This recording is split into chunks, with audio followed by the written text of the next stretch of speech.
Жыл басынан бері облыс және қала тұрғындарына 18 мыңға жуық мемлекеттік қызмет түрі көрсетілді.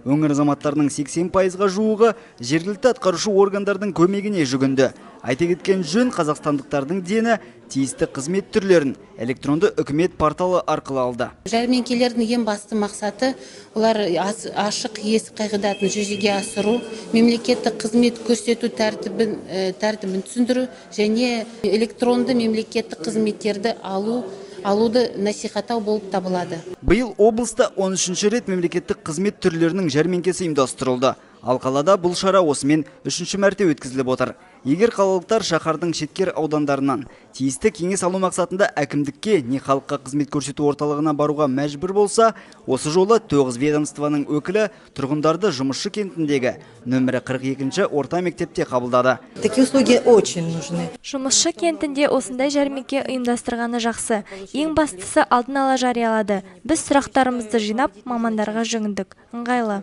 Жанар Құдайбергенова Жұмысшы кентінің тұрғыны. Ол да жүздеген петропавлдық секілді бос уақытының аздығына байланысты тиісті мемлекеттік қызмет түрлеріне қатысты кеңесті ала алмай жүрген жандардың бірі.